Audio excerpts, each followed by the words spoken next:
오늘 봉독해 준 말씀은 누가복음 15장 11절로 24절 말씀을 가지고 하나님 앞에 함께 은혜 받을 말씀의 제목은 하나님 같은 부모라는 제목으로 함께 은혜를 나누도록 하겠습니다. 영국의 대문호인 셰익스피어가 그런 말을 했습니다. 부모들의 소리는 하나님의 소리다. 부모들은 그들의 자녀들에게 있어서 하늘의 대리자들이기 때문이다 라는 말을 했습니다.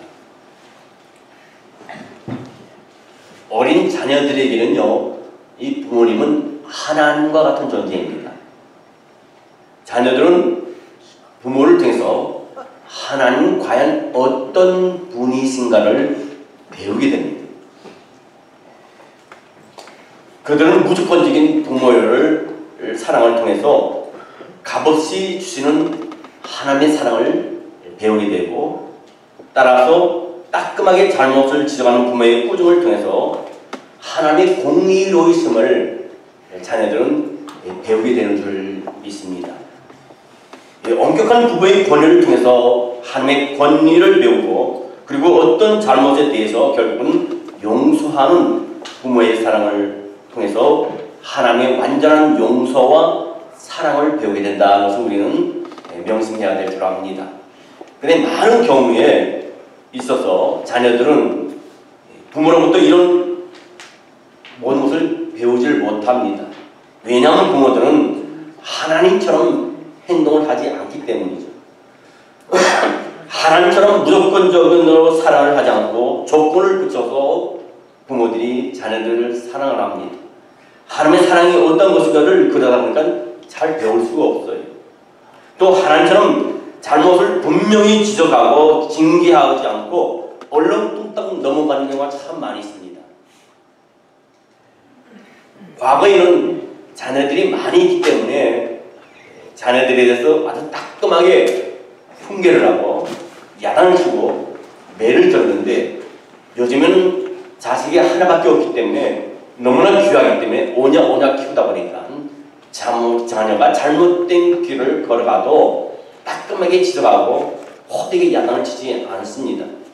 그리고 부모들이 하나님처럼 강력한 권위를 행사하지 못하기 때문에 자녀들은 하나님의 권위에 복종하는 것을 배우지 못하는 경우가 참 많이 있습니다. 그래서 결국 하나님을 온전히 섬기지 못하고 영원히 버림받는 존재로 전락하는 경우가 참 많이 있고, 내 세대에는 하나님을 믿고 교회를 나가지만 내 후세대 자녀들은 고등학교를 졸업하고 대학에 들어가면 다 교회를 떠나고 하나님을 떠나는 참 안타깝고 가슴 아픈 일들을 우리가 종종 보게 됩니다. 따라서 부모는 자녀들 앞에서 하나님 과연 어떤 분이신가를 분명히 보여주는 부모가 되어야 될 줄 믿습니다. 그렇다면 우리가 구체적으로 자녀에 대해서 어떤 부모가 될 것인가, 하나님 같은 부모가 어떻게 될 것인가에 대해서 오늘 봉독해 줄 말씀 누가복음 15장 말씀을 토대해서 함께 은혜를 나누기를 원합니다. 여러분, 자녀들 앞에서 진정으로 하나님과 같은 부모가 되시기를 주님의 이름으로 축원합니다. 첫째로 하나님 같은 부모가 되기 위해서는 기대하는 부모가 되어야 되겠다는 겁니다. 오늘 본문에 보면 탕자가 이야기 나옵니다. 그는 아버지에게 자기의 몫의 재산을 달라고 한 뒤에 그 재산을 챙겨서 먼 타국으로 떠나게 됩니다. 그리고 그곳에서 허랑방탕한 생활을 합니다. 그 결과 그는 모든 재산을 다 잃었습니다. 대개의 쥐염 염려조차 그것을 가지고 배를 채울 수 없는 그런 비참한 처지에 전락하게 되는 것을 우리가 보게 되죠. 여기서 우리는 한 가지 의문을 갖게 됩니다. 왜 탕자의 아버지는 탕자에게 재산을 나눠줘가지고 그런 길을 걷겠느냐 하는 겁니다. 만약 탕자의 아버지가 탕자의 평소에 그 생활상을 계속 봐왔기 때문에 그걸 봤다면 그 자식에게 돈을 주지 않고 재산을 남겨주지 않았을 텐데, 왜 그 자녀의 평생의 그 삶을 보면은 떡잎부터 한다 그랬는데 왜 그 자식에게 재산을 줬냐 하는 겁니다. 그럼에도 불구하고 이처럼 재산을 나눠주게 된 이유가 무엇이냐 하면요, 그것은 아마도 그 아버지가 자녀에 대한 기대를 포기하지 않았기 때문이라는 거예요. 즉 아버지는 탕자의 평소의 행동을 잘 알고 그래서 그가 재산을 오랫동안 유지할 수 없을 것을 생각했겠지만은 그럴지라도 그 자녀에 대한 기대를 포기하지 아니하고 그리고 다시 한번 그로 하여금 잘해 볼 수 있는 기회를 그 자녀에게 줬다는 겁니다. 하나님은요 탕자 같은 우리 인간들에게도 그 기대를 포기하지 않는 줄 믿습니다. 혹 우리가 하나님을 믿는 자녀라 할지라도 하나님 안에 들어온 자녀라 할지라도 하나님의 마음에 들지 않는 부분이 있다 할지라도 하나님 저와 여러분에 대한 기대를 포기하지 않고 기대하고 계시다는 사실. 언젠가는 변화받을 수 있고 언젠가는 돌아올 수 있고 언젠가는 열매 맺을 수 있는 자녀로 하나님 저와 여러분에게 기대하고 계시다는 사실을 우리는 망각해서는 안 될 줄 믿습니다. 그래서 우리가 늘 하나님의 뜻대로 살아가기에 실패할 수밖에 없지만은 그 사실을 우리 주님은 잘 알고 있지만은 그렇게 할지라도 하나님께서는 우리를 향한 기대를 포기하고 계시지 않답니다. 아멘. 따라서 우리가 진정으로 하나님 같은 부모가 되려면요 역시 우리 자녀들에 대한 기대를 절대로 포기해서는 안 될 줄 믿습니다. 우리의 자녀가 우리를 실망시킬 때가 있어요. 우리를 가슴을 아프게 할 때가 있습니다. 여러분 우리가 잘 아는 성 어거스틴이 있습니다. 교회사 속에서 기독교 교회사 속에서 빼놓을 수 없는 위대한 신학자입니다. 오늘날 우리가 믿고 있는 교회들 중에 많은 부분이 바로 그에 의해서 정립이 되고 정리가 되고 정돈이 됐습니다. 어거스틴도 처음부터 그렇게 위대한 인물이 되지 않았어요. 오히려 그는 그의 어머니 모니카에게 있어서 탕자의 복음과는 그 어머니의 마음을 가슴을 너무나 아프게 하고 피눈물을 흘리게 하는 자세히 바로 이 어거스틴이었습니다.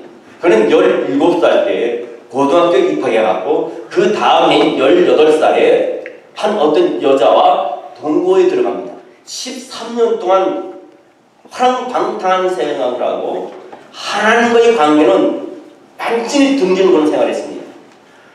어머니의 기도와 눈물과 신앙으로 그 어거스틴이 자랐지만은 17살 때 고등학교 들어가고 16살 때부터 삐딱하게 나가면서 그는 다른 여인과 고등학교 시절에 동거를 하면서 13년 동안 부모님과 그 주위에 있는 모든 사람들에게 불필요한 존재로 전락하게 됩니다.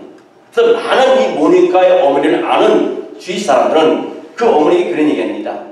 저 자식 그렇게 저 자식 때문에 눈물을 흘리고 가슴 아파하고 피눈물이 나는 그런 삶을 사는데 차라리 없는 자식이라 했지만은 이 어머니는 모니카는 끊임없이 그 주위에 들려오는 얘기를 무시하고 그 어거스틴이 하나님 앞에 돌아오기를 눈물로 수년을 그 아들에서 기도했다는 사실입니다.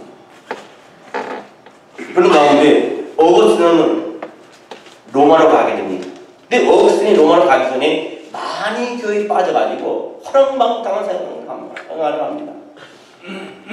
밀라노 감독 아브로시우스라고 하는 사람의 설교를 듣고 그때서야 이 어거스틴이 하나님께 돌아오는 회심을 하게 됩니다. 하나님께 돌아오는 그 회심이 있기까지는 첫째는 하나님의 돌보심과 하나님의 인도하심과 임마누엘 함께 하셨을 뿐만 아니라 그의 어머니 모니카의 뜨거운 그 자식에 대한 열정과 사랑이 변함없이 그 자식에서 기도의 줄을 놓지 않고 기도했기 때문에 그 자녀가 하나님께 돌아오게 하는 역사가 있게 된 줄 믿습니다. 그것뿐만 아니라 성 어거스틴으로서 기독교 역사상 위대한 인물로 위대한 신학자로 쓰임받게 된 줄 압니다. 여러분 이처럼 부모가 포기하지 않는 한 자녀는 반드시 방황 속에서도 돌아오게 되어 있습니다. 실패 속에서도 일어나게 되어 있을 줄 믿습니다. 다시 시작하게 됩니다. 그러나 만약 부모가 그 자식을 포기를 한다면 그 자식은 다시 일어설 기회조차도 만나지 못합니다. 여러분 하나님을 포기하지 아니하시고 지금도 하나님의 우편에 앉아 계셔서 아직 무르익지 못하고 아직도 부족하고 아직도 연약한 저와 여러분에서 주셔가기 때문에 우리의 존재가 있는 것이고 우리는 더 나아지는 것이고 오늘보다 내일이 내일보다는 그 후가 1년 후가 10년 후가 더욱더 번창하고 신앙의 열매가 맺혀지는 하나님의 성도로서 또 하나님의 자녀로서 살아가게 될 줄 믿습니다. 혹 오늘 여러분 탕자처럼 방탕한 생활을 하고 있는 자녀가 있습니까? 포기하지 마시기 바랍니다.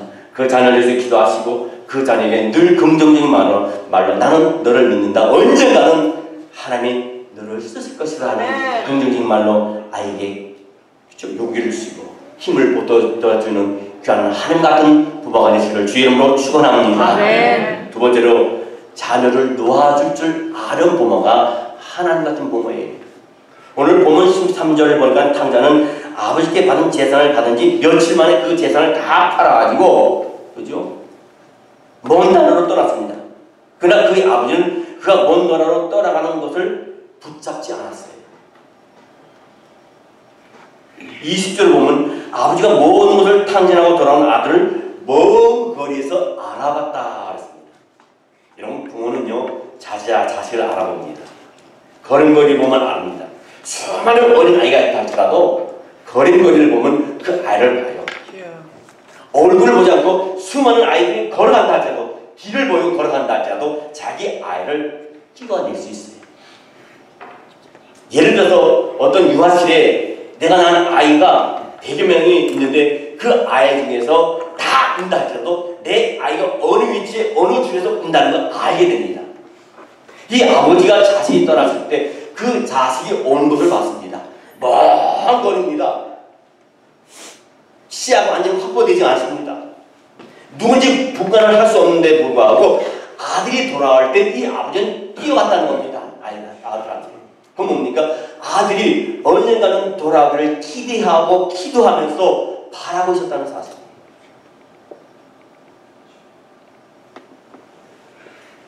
여러분, 이 아들이 아버지 재산을 가지고 호랑방탕한 생활을 하고 다 잃고 돌아올 줄 알았지만 보냈어요. 뭡니까? 아들에게 기회를 주었다는 거예요.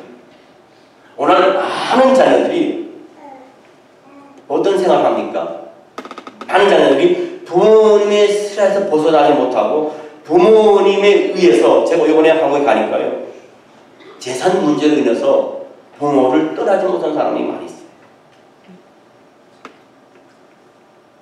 제가 지난 금요일도 말씀드렸다시피 아버지가 갖고 있는 재산을 하루라도 빨리 갖고 싶어서 두 남매가 협상해가지고 아버지 빨리 죽여서 그 재산을 너와 나와 나누자. 거기에 어머니까지 가세해가지고 아버지를 거진 반 죽게 만들어놨어요. 죽이려고 죽으라고 했는데 죽진 않았어요. 그뿐만 아닙니다. 재산 관계 때문에 형제와 형제가 원수가 되는 것을 보게 돼요. 그런 걸 들었습니다. 너무나 가슴 아팠어요. 분명한 것은 부모의 재산은 부모의 재산이고, 그렇죠? 자기 재산은 자기 재산이에요. 결국은 부모의 재산 때문에 대기업의, 그렇죠? 수장들과 대기업의 회장들도 결국은 자녀들이 원수가 되는 것을 우리가 너무나 지금도 눈으로 목도하는 건 아닙니까? 재판석상에까지 가게 되고.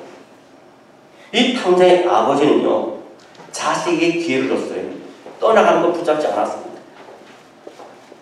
광의 아들을 놔줬습니다. 하나님은 때로는 우리를 놓아주십니다. 결국 우리 위험을 방지하기 위해서 가둬주시는 하나님이 아니에요. 하나님께서는 우리에게 자유를 주시는 분입니다. 비록 우리가 그 자유로 인하여 실패하고 범죄하게 될지라도 결국 그 자유를 빼앗지 아니하신 분이 하나님이십니다. 왜냐하면 그 자유만이 우리로 하여금 진정한 사랑과 순종을 배우게 할 수 있기 때문입니다. 아픔이 있어야, 그렇죠? 집을 떠난 사람이 집에 소중함을 알합니다. 아무리 밖에 나가서 좋은 음식 먹고 좋은 구경거리가 있다 할지라도 내 집만 못 해요. 고생합니다. 집을 떠나봐야 집 귀한 줄 알아요. 아내를 떠나봐야 아내 귀한 줄 알고, 남편을 떠나봐야 남편 귀한 줄 알고, 부모를 떠나봐야 부모의 귀한 줄 알아요. 이 탕자 아들이 집을 떠나보니까 그때서야 집이 얼마나 중요한 거고, 얼마나 그 집이 행복한 집이고, 얼마나 그 부부가 좋은 부모인지 알게 되었다는 거예요. 때로는 우리 하나님께서 우리가 가는 길을 막지 않을 때가 있습니다. 번개의 길을 걸어갈 때도 있고 하나님이 기뻐하지 않는 길을 걸어갈 때도 그냥 내버려 둘 때가 있어요. 왜 그런가? 그 걸어가는 가운데서 실패하고 하나님이 나를 보고 있어요. 그 가운데서 하나님의 품이 그립고 하나님의 품이 제일이고 하나님이 나와 함께 하시고 하나님 안에 있는 것이 가장 행복하는 것을 깨닫게 하기 위해서 우리를 그냥 내버려 둘 때가 있다는 거예요. 아멘. 우리도 하나님과 같은 부모가 되기 원하면 우리의 자녀를 놔줄 줄도 알아야 돼요. 품에 끌어안고 평생 살 수 없는 줄 압니다. 품에 껴안고 살아야 되면요, 자기 스스로 살아가는 방법을 모르게 됩니다. 여러분, 독수리 새끼 여러분들 아실 겁니다. 새끼의 왕입니다. 이 독수리는 집을 아주 높이 짓습니다. 감히 어떤 제2의 제3의 세력이 그 둥지를 타치하지 못하도록 짓습니다. 그 어떤 것보다 크게 탄탄하게 짓습니다. 그리고 독수리가 새끼를 2마리예요. 많이 안에 2마리예요. 이 독수리 새가 엄마에서 나와가지고 어떻게 합니까? 털이 납니다. 근데 털이 나는데 털이 나기 전까지는 이 집이 불편해요. 그 불편함을 없애주기 위해서 그 엄마와 아빠의 독수리는 자기에게 가장 몸에서 연한 털을 입으로 뽑아서 그 집 울타리를 갖다가 부드럽게 만듭니다. 그리고 이 새가 점점 새끼가 점점 커가게 되면 그 연한 털을 다 뽑아냅니다. 왜? 커가면 커갈수록 그 불편함을 몸에서 느끼고 훈련이 그 안에 되도록 만들어요. 그리고 어느 정도 나이가 세워집니다. 그러면 이 독수리는 이 새끼 독수리 갖다가 양 어깨 업고 올라가서 높이 창고서 그냥 여지없이 사정 보지 않고 떨어뜨려요. 그러면 이 독수리는 죽겠다고 막 흔들어댑니다. 그냥 지켜보고 있습니다. 땅에 떨어져 죽기 직전에 독수리가 쏜살같이 나와서 한쪽으로 한 새끼를 한쪽으로 한 새끼를 다시 업고 또 올라가는 거예요. 계속해서 훈련시킵니다.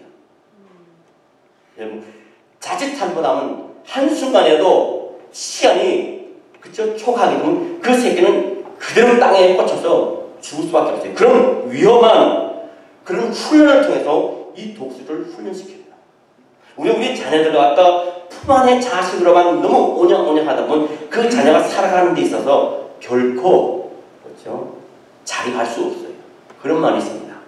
자식에게 고기를 잡아서 주기보다는 고기를 잡는 방법을 가르쳐주라는 말이 있습니다. 이 독수리는 자기 새끼에 대한 애처로운 마음과 영혼의 정을 억누르고 자기 새끼를 갖다가 벼랑 아래로 그냥 던져버려요. 그래서 수도 없이 훈련을 시키면서 결국 이 새끼가 날개를 펴서 날을 빼요. 또 다른 세계로 훈련시킵니다. 폭풍가 부릅니다. 바람이 붑니다. 비바람이 몰아칩니다.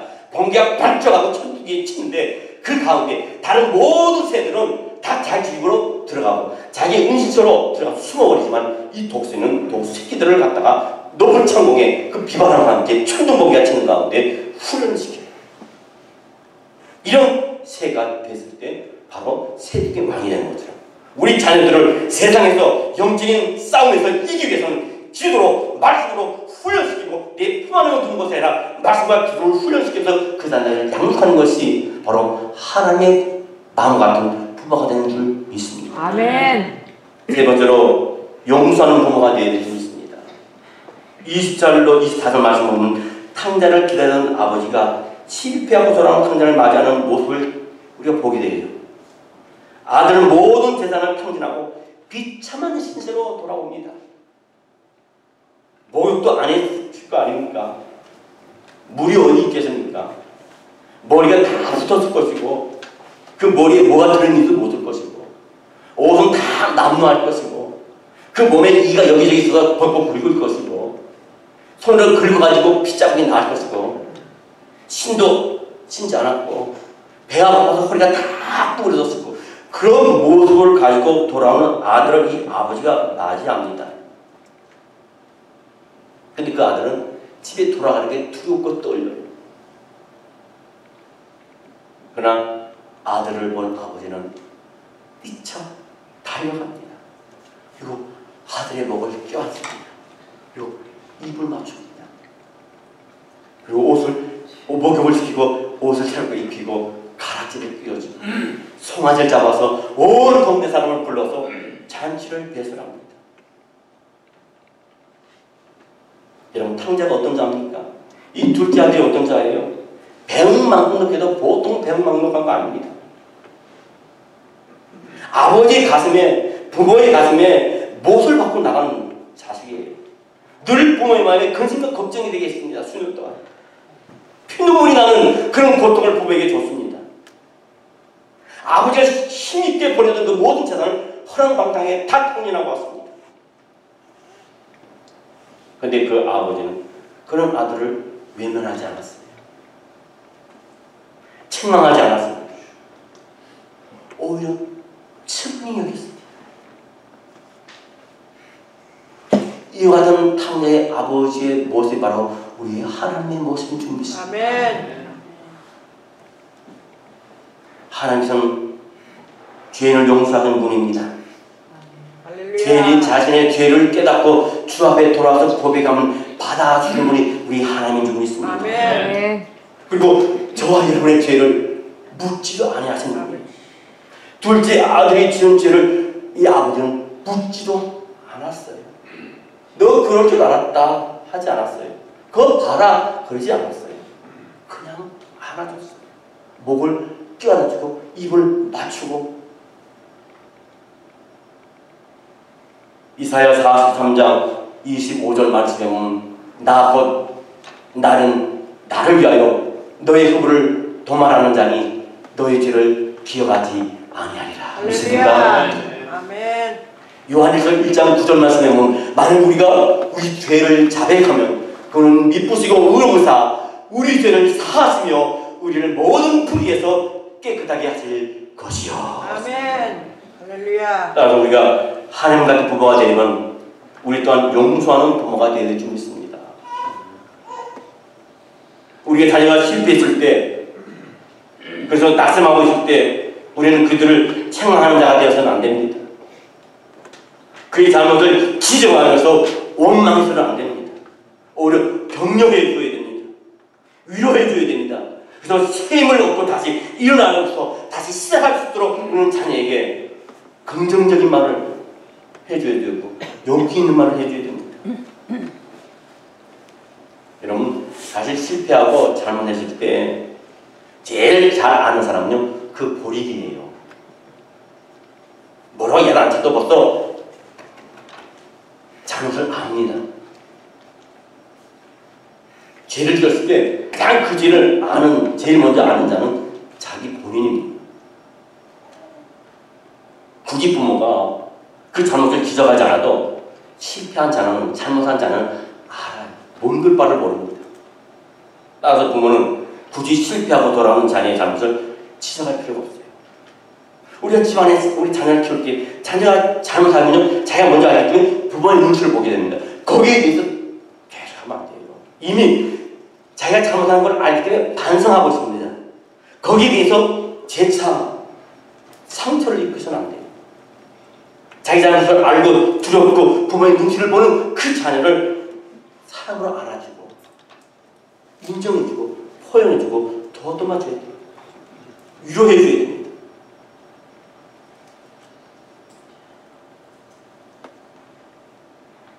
그들은 자기들의 그 잘못을 지적받으려고 부모님의 품으로 돌아오지 않아요. 위로받기 위해서. 부모님의 품 안에서 새로운 용기를 가지고 새로 시작하고 싶어서 부모의 품으로 옵니다. 용서받기 위해서 옵니다. 위로받기 위해서 옵니다.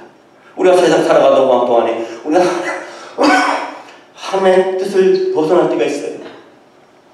하나님 앞에 잘못 살 때가 있습니다. 말씀에 어긋난 삶을 살 때가 있어요. 그럼 우리는 어떻게 합니까? 주 앞에 나와서 찬송 부르면 눈물로 회개하고 기도하면서 회개하지 않습니까? 왜 옵니까? 용서받기 위해서 그 상처를 보듬어 받고 싶어서, 위로받고 싶어서, 힘을 얻어서 다시 한번 어리석은 죄인이고 어리석은 하나님의 자녀지만 다시 하나님께 위로받고 힘을 얻어서 새 출발하겠습니다. 출발해 나오는 거 아니겠습니까? 아멘. 한 가지 말씀만 드리고 말씀을 마치려 합니다. 한 택시 기사가 운전을 하고 가는데 도로에서 어린 아이가 하나 튀어나와서 이 택시하고 탁 부딪혔어요. 큰 브레이크를 밟았지만은 어쩔 수 없었어요. 그 아이가 붕 떠더니 한 5m 떠더니 나가 떨어졌어요. 얼마나 놀랐겠습니까, 이 택시기사. 저는 요번에 한국에 가서요, 누가 차를 그냥 준다 해도 저는 차 운전 못하겠어요. 그러니까 머리만 딛으면 끝나는 거예요. 얼마나 차가 무서운지요. 저는 한국에서 돈 대주고 집 다 대주고 매달 얼마씩 줄 테니까 말하는 저는 못 갈 것 같아요. 운전 때문에 못 갈 것 같아요. 한국의 교통이 얼마나 발전이 되어 있는지. 제가 올 때는 지하철이 3호선밖에 없었는데 9호선이나 됐어요. 요만한 카드, 동전이 필요할 때 동전 넣지만 요만한 카드에다가 그쵸? 넣어서 돈을 얼마 넣고 적립시키면 그거 타고 버스를 타고 그거 타고 지하철 타고 얼마나 편한지 몰라요. 처음에는 어벙벙했어요. 어떻게 타는지 모르고 막 1차선 또 9차선 가는데 어떻게 타고 다녀야 될지 모르겠어요. 한 이틀은 나하고 동행하더니 그 다음에 날 내버려 두더라고. 독수훈련 시키듯이 제 와이프가 자기 볼일 본다고 알아서 볼일 보래. 그러니 23년 만에 한국 갔으니 얼마나 어벙벙하고 얼마나 놀랬겠습니까? 제가 살던 봉천동, 하나부 봉천동, 또 저기 어디야? 이름도 좀 먹었네. 등천동. 몇 군데 이렇게 다녔어요. 하나도 모르겠어요. 제가 다닐 때 봉천동에 장생배라고 이렇게 높은 데 있어요. 그 넘어가, 봉천동 거기를 넘어가면 그 위에 사당동이고 그래요.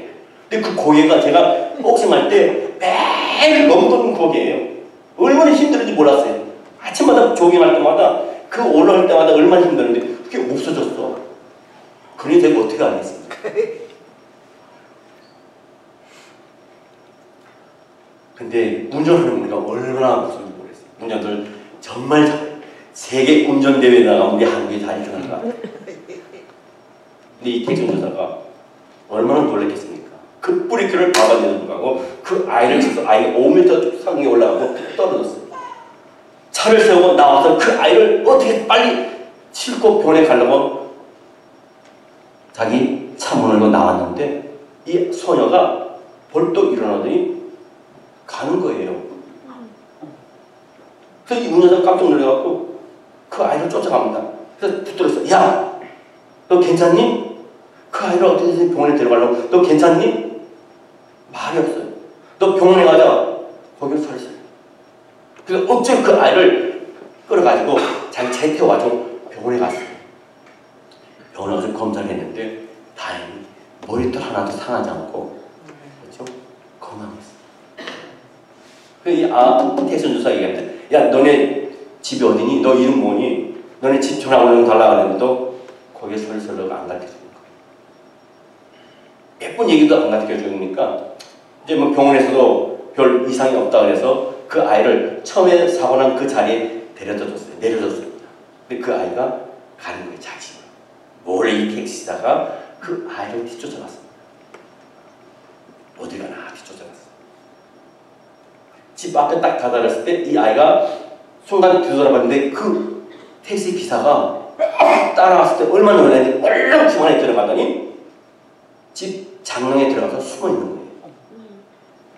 그럼 그 아이한테 발로 떨고 있는 거예요. 엄마를 만났어요. 엄마를 만나가지고 자초지종을 얘기를 했습니다. 이렇게 해서 병원에 데려갔었다. 근데 저 아이가 집도 안 가르쳐주고 해서 내가 뒤를 밟아서 왔습니다. 근데 제 생각에는 저도 보험이 있고 그러니까 혹시 모르니까 정밀검사, 정밀검사를 좀 했으면 좋겠는데 애를 좀 데려갔으면 좋겠습니다. 이렇게 막 그러냐고 놀면서 그 아이를 설득을 해갖고 택시기사 차에 차를 타고 병원으로 갑니다. 병원에 가는 동안에 어떤 일이 벌어지냐면 이 엄마가 이 아이를 수복으로 머리를 통을 때리고 뺨을 때리면서 내가 말했지 큰 길로 다니지 말라 했잖아. 나가지 말라 했잖아. 왜 말을 안 들어? 병원 가는 그 시간에 계속 줘받고 혼내고 야단치니까 얘가 숨기는 거예요. 결국은 이 아이가 택시 기사에게 자기 집을 안 가르쳐주고 전화번호도 안 가르쳐준 거는 뭡니까? 택시 기사가 무서운 게 아니라 자기 엄마한테 혼날까봐 무서워서 그 얘기를 못 해주는 거예요. 오늘날의 자녀 교육에서도 그런 부모들이 의외로 많다는 겁니다. 자녀를 욱박질러서 귀를 죽여버립니다. 여러분, 그렇게 자라는 자녀는요, 어딜 사회를 나가도 학교에서 자신감이 없어요. 그런 아이들은 학교 가면 왕따를 당합니다. 뭐든 자신감이 없는 거예요. 이 아이를 보십시오. 택시에 치여서 자기 몸이 상처 난 것이 두려운 것이 아니라 자기 엄마가 이 사고를 알려면 야단친 것이 두려워서 그 말을 안 한다는 거예요. 그래서 우리는 이런 부모가 아닌지 우리 자신 한번 되돌아보시기 바랍니다. 용서하기보다는 정죄하는 부모는 아닌지, 위로하기보다는 찬방하는 부모는 아닌지, 그래서 자녀에게 상담자가 되기보다는 감시자가 되는 그런 부모는 혹시 아닌지 한번 돌이켜보고 회개하는 시간이 되시기 바랍니다. 우리 하나님은 어떤 하나님이십니까? 우리 하나님 이런 하나님이 아니잖아요. 위로하는 하나님이시잖아요. 격려하는 하나님이시잖아요. 품어주는 하나님이시잖아요. 죄를 지적하는 분이 하나님이시잖아요. 닥달하는 분이 아니시잖아요. 이미 알고 있기 품어주고 안아주시고 기다려주시는 하나님이 아니십니까? 우리는 용서하는 부모가 되어 주십니다. 자녀를 위로하는 부모가 되어 주십니다. 그래서 실패했을 때 찾아올 수 있는 부모가 되어 주십니다. 결국은 자녀를 그렇게 야단치다 보면 엄마가 아빠가 자녀들이 클 때 외면당합니다. 외로워져. 우리는 자녀가 낙심했을 때 위로를 구해주는 그런 부모가 되어야 합니다. 자녀가 낙심했을 때 그 부모는 위로가 되어주는 그런 부모가 되어야 돼요. 오직 그런 부모만이 성공적인 부부가 될 수 있고, 오직 그런 부부만이 하나님 같은 부부가 될 줄 믿습니다. 말씀의 결론을 맺습니다. 부모는 하나님의 모형이에요. 자녀는 부모를 통해서 하나님을 알아갑니다. 따라서 부모는 언제나 하나님과 같은 마음을 가져야 돼요. 즉 자녀들에게 하나님은 어떤 분이신가를 보여줄 수 있어야 됩니다. 우리가 알잖아요. 하나님은 어떤 분인 걸 알잖아요. 그럼 자녀들이 그걸 보여줘야 되지 않습니까? 그렇다면 어떤 부모가 되는 것이 하나님 같은 부모가 되느냐? 먼저 자녀에 대한 기대감을 포기하지 마시기 바랍니다. 너는 커서 뭐가 되려고 그러지 마세요. 너는 그 모양이니 그러지 마세요. 우리 하나님 우리를 너는 왜 그 모양이니? 왜 그따위 하니? 그런 말씀 안 하세요. 끝까지 기다리고 참으시면서 우리를 기대하시고 포기하지 않습니다. 자녀에게 어떤 상황이 있다 할지라도 끝까지 믿고 기도하면서 그 자녀는 결코 그 기대를 절대로 저버리지 않을 줄 믿습니다. 또 자녀를 놓아줄 줄 아는 부모가 되어야 됩니다. 비록 자녀가 실패와 시련을 겪을지라도 다시 일어설 수 있으며 자발적으로 마음으로 돌아올 것이에요. 그리고 마지막으로 자녀를 용서하고 위로하는 부모가 되어야 줄 믿습니다. 그 한없는 용서 가운데 자녀는 위로받고 힘을 얻을 뿐만 아니라 사랑을 벌써 배웁니다. 그럴 때 우리는 바로 하나님 같은 부모가 되는 줄 믿습니다. 성공적인 부모가 될 줄 믿습니다. 정녕 여러분은 이런 부모가 되시기를 주의 이름으로 축원합니다.